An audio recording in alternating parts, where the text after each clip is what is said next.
ini saya akan menyampaikan firman yang berjudul Tuhan, aku akan pergi pulihkan diriku. Tapi sebelum kita membahas ini jauh lebih dalam, saya mengundang saudara-saudara semua untuk berdoa. Tuhan Allah Bapa kami yang bersemayam dalam tahta kerajaan surga, kami mengucap syukur ya Tuhan oleh karena besar kasih karunia Tuhan kepada kami. Tuhan telah beserta dengan kami. Dari malam ke malam kami boleh mempelajari firman-Mu ya Tuhan. Di malam hari ini kami kembali sama-sama berkumpul melalui aplikasi Zoom. Kami mau belajar firman Tuhan. Biarlah Tuhan Engkau yang memberikan kepada kami pengertian sehingga apa yang kami pelajari itu boleh menjadi pedoman di dalam kehidupan kami ya Tuhan. Dan biarlah hamba-Mu di sini Tuhan yang berkati supaya boleh berkata-kata seturut dengan kehendak-Mu.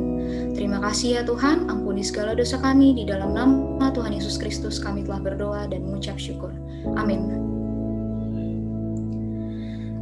Saudara-saudara, malam ini kita akan belajar dari perikop dalam Markus 1 ayat 40 sampai 45. Namun yang digarisbawahi dari judul kita pada malam hari ini ada dalam Markus 1 ayat 40 sampai 42. Dari judul, kita bisa mengetahui kalau malam hari ini kita berfokus pada penyakit. Dalam judul ada pulihkan. Maka penyakit apa yang akan kita pelajari pada malam hari ini?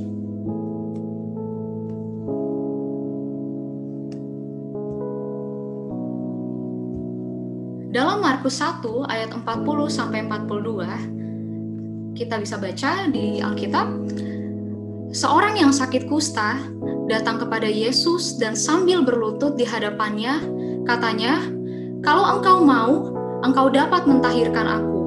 Maka tergeraklah hatinya oleh belas kasihan, lalu ia mengulurkan tangannya, menjamah orang itu dan berkata kepadanya, "Aku mau, jadilah engkau tahir." Seketika itu juga lenyaplah penyakit kusta orang itu, dan ia menjadi tahir.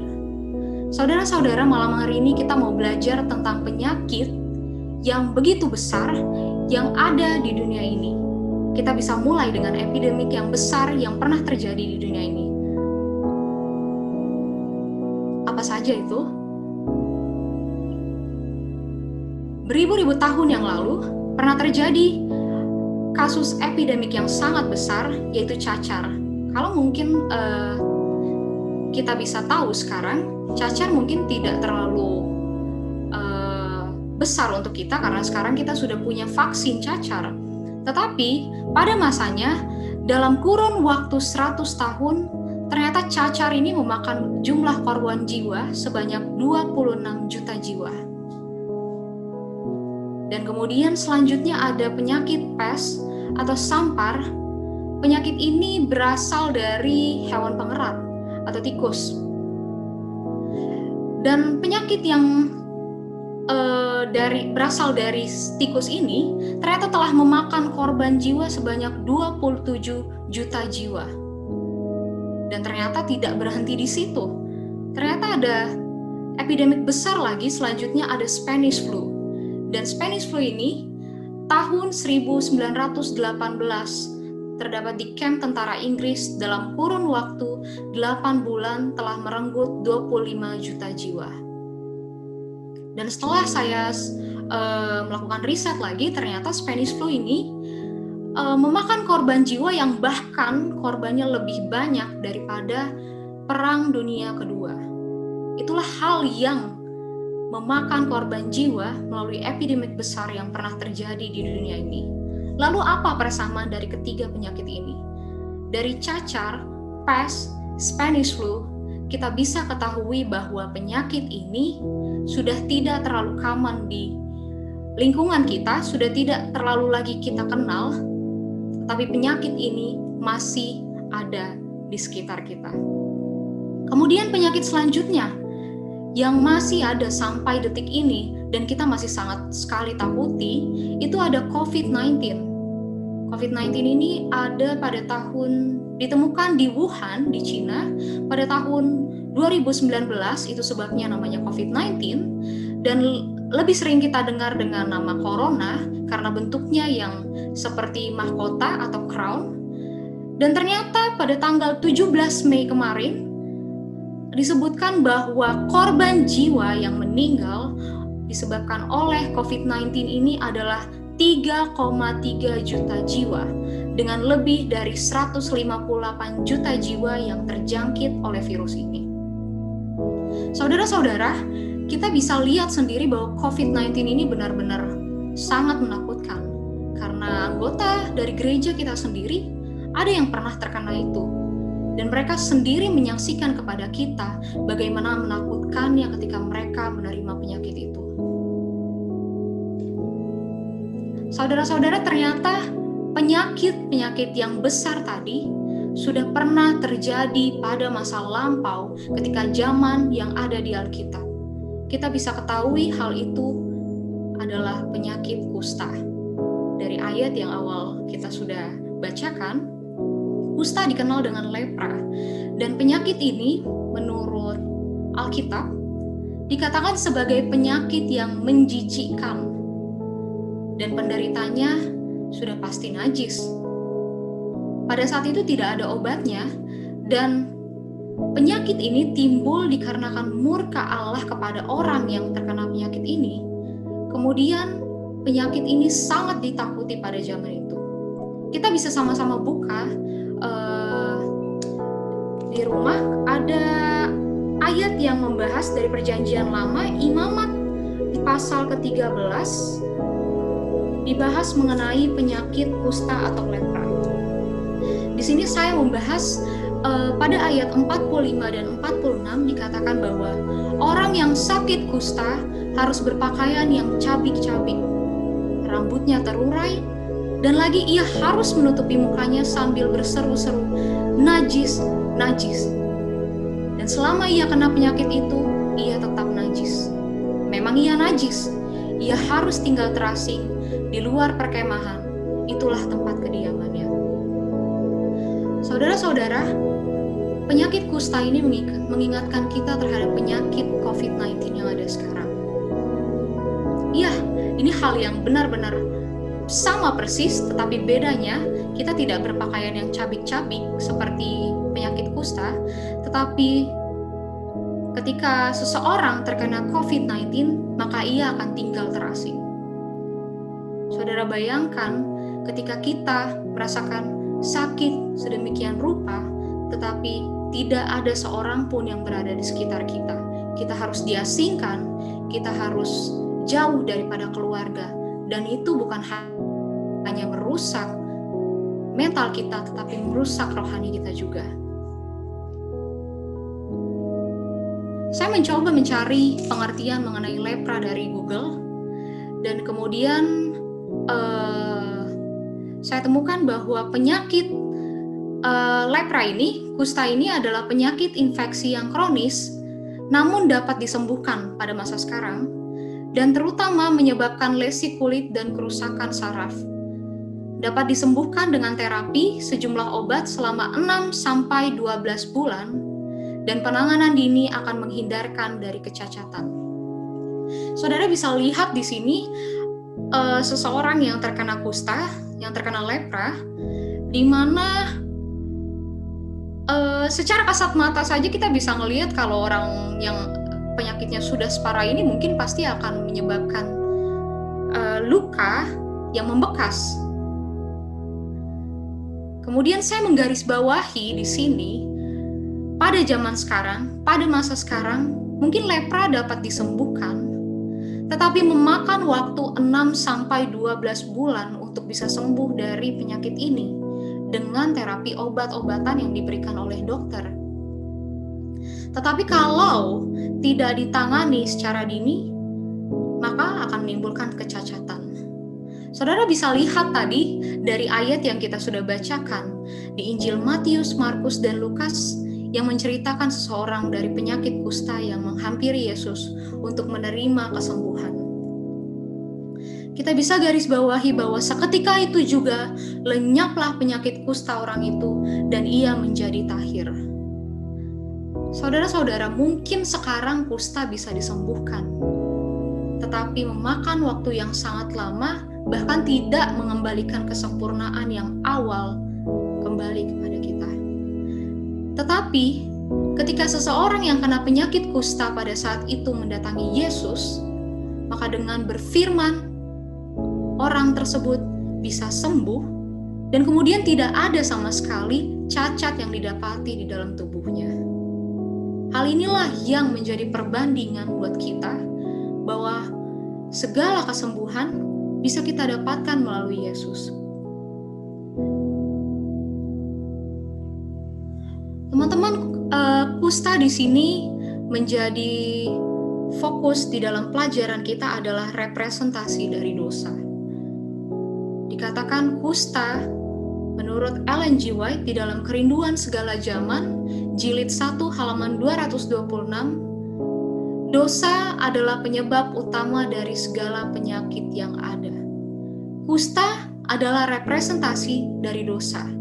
Ternyata Markus menuliskan kusta di sini menggambarkan mengenai penyakit dosa. Atau kita bisa katakan di sini kusta rohani. Bahkan seorang pengkhotbah bernama Greg Laurie memberikan persamaan di antara kusta dengan dosa. Dikatakan kusta terjadi dengan cara yang tidak diduga. Dosa pun seperti itu. Saudara bisa bayangkan pada awal sekali Hawa melakukan dosa. Hawa tidak pernah terpikirkan sama sekali untuk melakukan dosa.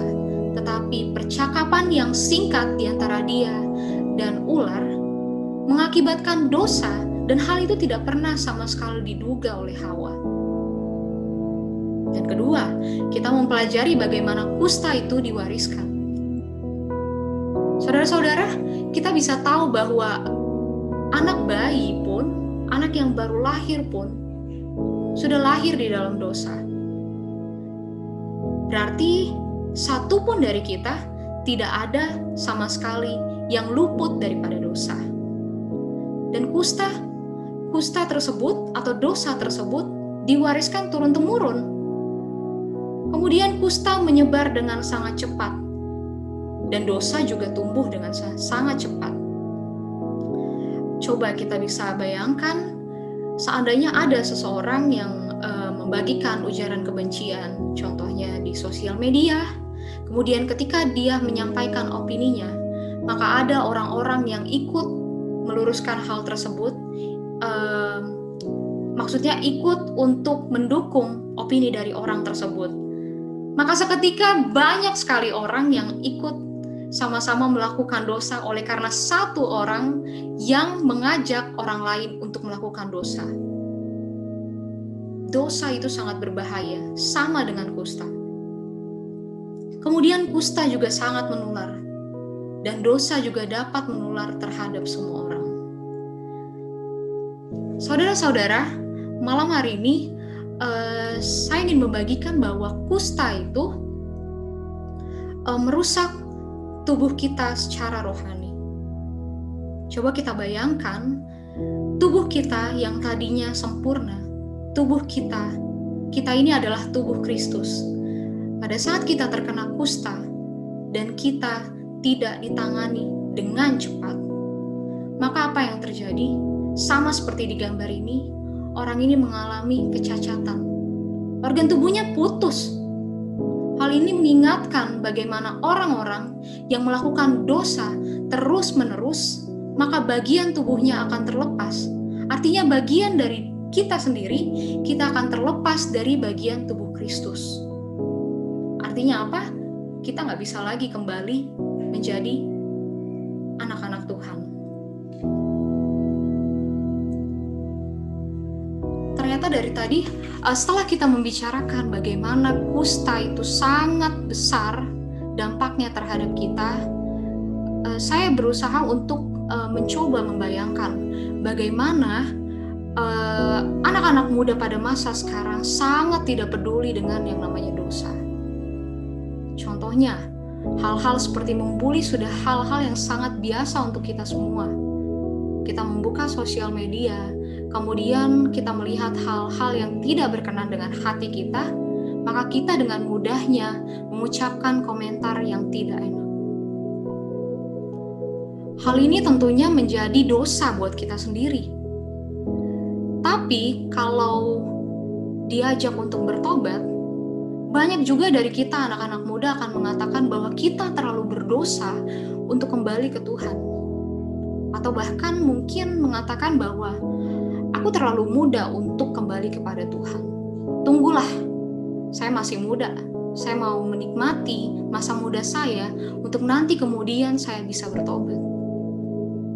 Tapi teman-teman tahu, ketika kita mengatakan hal tersebut, ada banyak kesempatan yang kita lewatkan untuk kembali kepada Yesus. Contohnya, ketika kita mengatakan saya ini terlalu kotor untuk kembali ke Tuhan. Analoginya seperti ini. Ada seorang anak kecil yang baru pulang bermain, pulang ke rumah, kemudian ketika dia pulang ke rumah dia sangat kotor. Lalu orang tuanya mengatakan kepadanya, "Nak, sana kamu mandi supaya kamu bisa bersih." Tetapi dengan konyolnya anak tersebut mengatakan, "Mah, aku terlalu kotor untuk mandi. Aku nggak mau mandi karena aku terlalu kotor." Sebegini lucunya bayangkan kita semua mengatakan kita terlalu kotor untuk datang kepada Tuhan. Padahal ketika kita datang kepada Tuhan, Tuhan dengan tangan terbuka menyambut anak-anaknya. Tapi kita yang sering kali menolak untuk kembali kepada Tuhan. Dan firman Allah menjadi salah satu obat daripada kusta dosa. Kusta yang tadi kita sudah sebutkan, yang tadi kita sudah pelajari, disebutkan di dalam Alkitab. Ketika penyakit lain, penulis Injil menggunakan kata yaumai yang artinya disembuhkan. Artinya hanya disembuhkan, artinya secara fisik dia sembuh.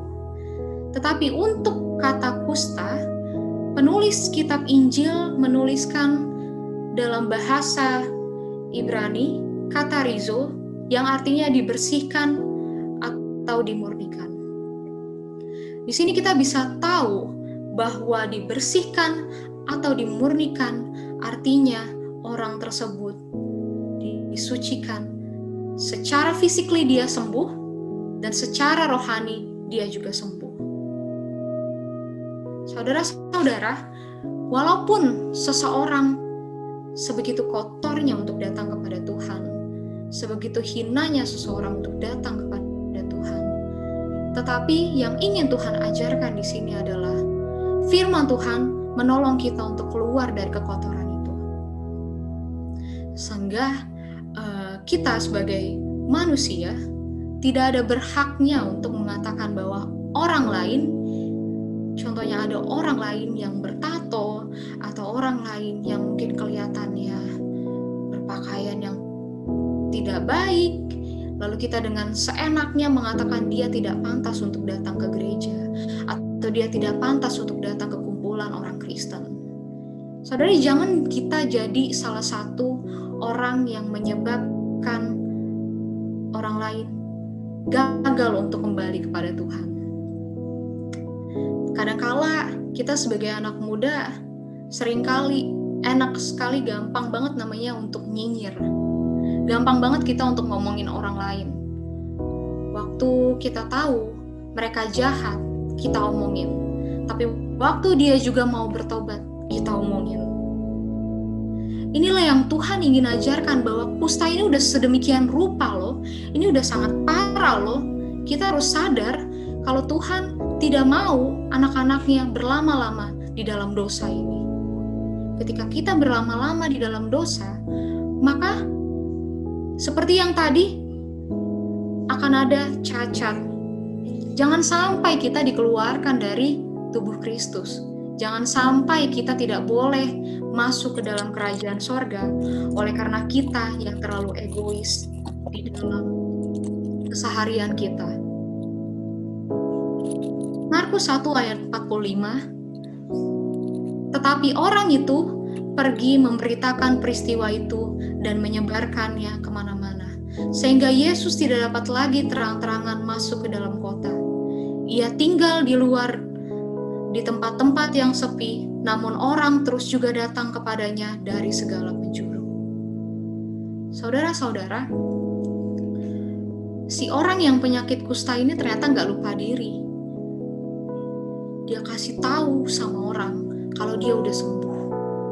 Dia kasih tahu sama orang lain kalau dia sembuh karena Yesus.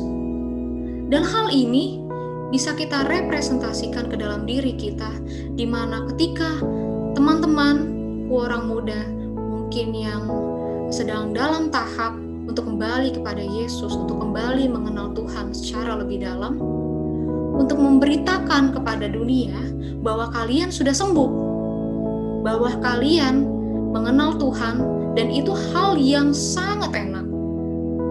Kita bisa dengan bahagianya mengatakan kepada orang lain bahwa saya menerima Yesus sekarang sebagai juru selamat saya. Saya nggak ragu lagi untuk melalui segala sesuatu yang ada di depan saya, karena Tuhan yang pegang saya. Orang ini sangat yakin memberitakan apa yang Tuhan telah lakukan kepadanya. Itu sebabnya kesaksian sangat dibutuhkan untuk anak-anak muda. Ketika kita bersaksi, maka akan dengan banyak orang yang mendengarkan kesaksian kita lebih ikut terbangun rohaninya. Karena apa? Karena kesaksian adalah pelajaran yang bisa mereka pelajari secara nyata di depan matanya. Hal itulah yang bisa kita bagikan sebagai anak muda Advent khususnya. Saudara-saudari, pelajaran ini ternyata pernah dialami oleh Yose Damian. Yose Damian ini adalah seseorang misionaris. Dia berasal dari Belgia dan dia lebih dikenal dengan Father Damien karena dia adalah salah satu misionaris dari Katolik Roma. Dan ketika itu mungkin dia adalah salah satu misionaris yang belum terlalu lama dalam melayani, sehingga mungkin kalau orang-orang yang baru-baru melayani, dia ditaruh pelayanannya ke tempat yang sangat ekstrim. Di sini Yose Damian memutuskan untuk melayani di sebuah pulau bernama Molokai yang berada di Hawaii. Dia datang ke sana karena dia tahu di sana ada banyak sekali orang yang sakit kusta yang butuh untuk dibantu. Ini dia ada Molokai.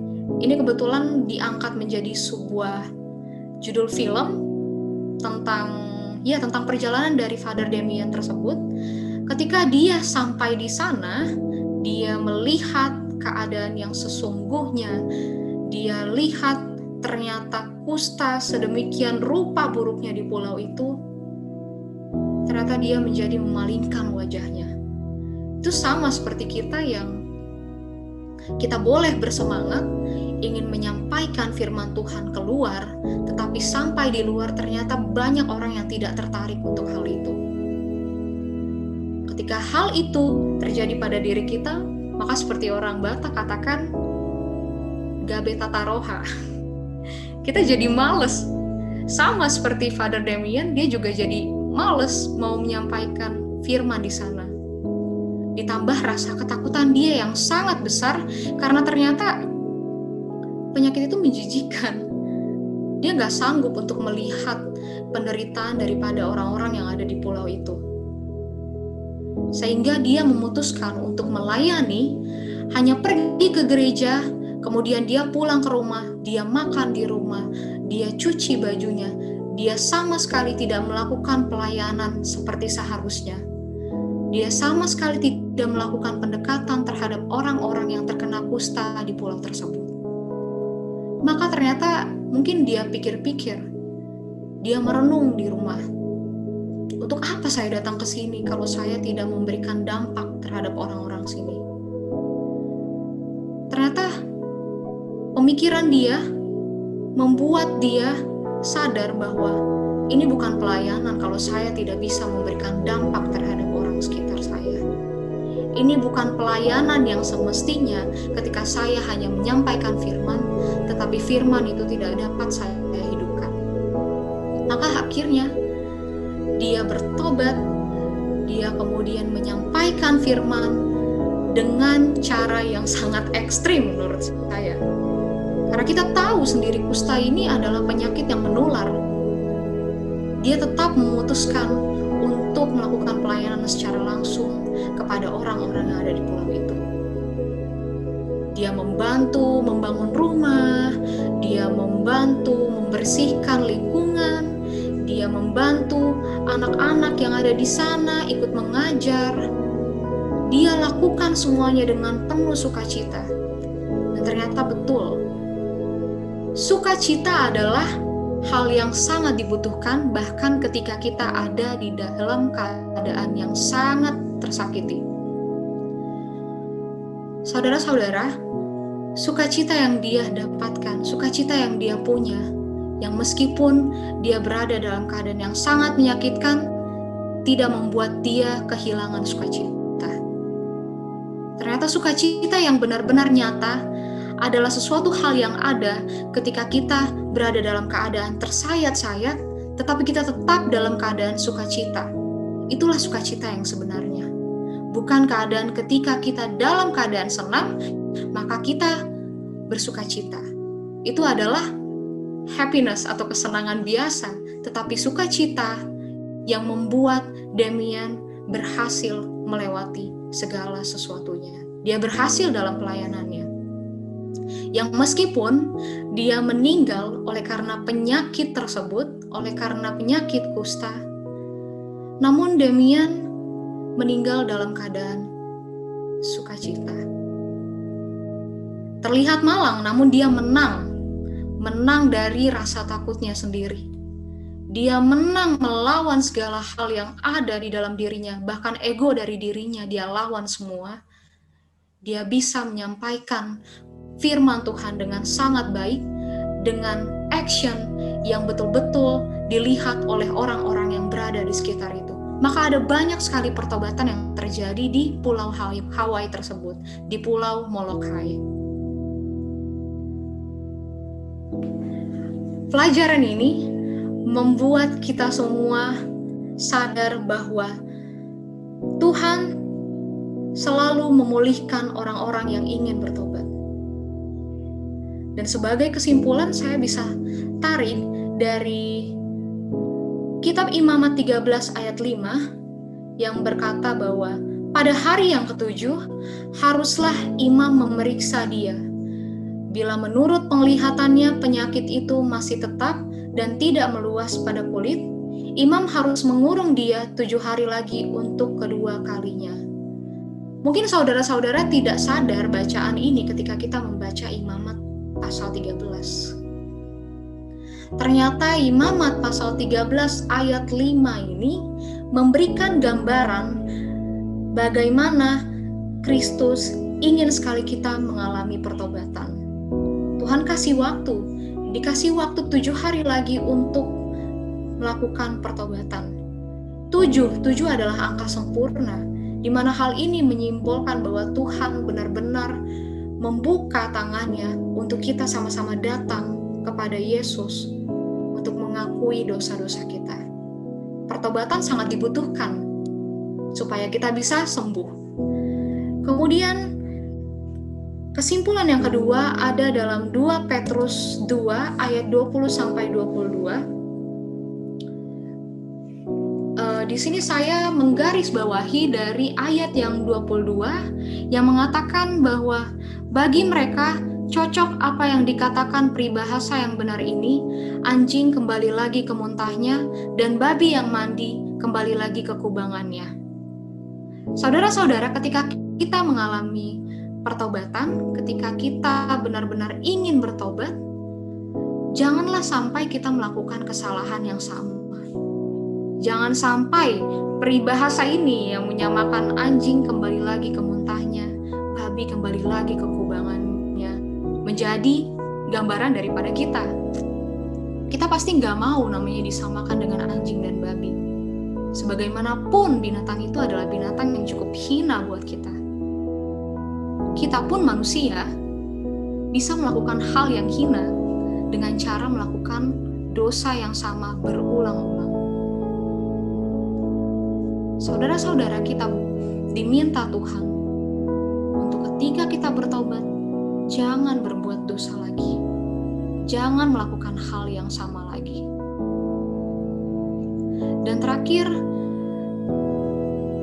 konklusi yang ketiga adalah 1 Petrus 1 ayat 15 sampai 16. Saudara-saudara, ketika kita kembali ke Tuhan, ketika kita mau menyerahkan diri kita sepenuhnya kepada Tuhan, mungkin perasaan kita adalah kita tidak bisa sempurna seperti Allah. Tetapi Allah yang akan menyempurnakan kita. Dan Allah itu kudus. Maka dalam 1 Petrus 1 ayat 15 sampai 16, tetapi hendaklah kamu menjadi kudus di dalam seluruh hidupmu, sama seperti Dia yang kudus, yang telah memanggil kamu. Sebab ada tertulis, kuduslah kamu sebab aku kudus. Saudara-saudara, kita sudah belajar dari rangkaian ini semua, di mana ketika kita sudah mengakui dosa kita sudah melakukan pertobatan, kita sudah kembali kepada Tuhan, dan kita tidak melakukan dosa yang sama, maka kita akan menjadi anak yang layak untuk ikut bersama-sama dengan Kristus. Kita bebas dari kusta dosa, kita bebas dari kusta rohani. Maka dengan itu semua, setelah kita mendapatkan pemulihan yang sempurna, maka dengan penuh kepercayaan diri, kita akan mengatakan, Tuhan, aku akan pergi. Saudara-saudaraku, apalagi anak-anak muda di sini, setelah kita dengan sempurna mendapatkan pemulihan daripada Tuhan, kita dengan sukacita kita akan mengatakan, Tuhan, aku akan pergi. Biarlah kita menjadi pemuda-pemuda yang lebih bersemangat lagi untuk mendekati Tuhan, untuk mengandalkan firman Tuhan dalam keseharian kita. Kiranya Tuhan memberkati kita semua. Amin.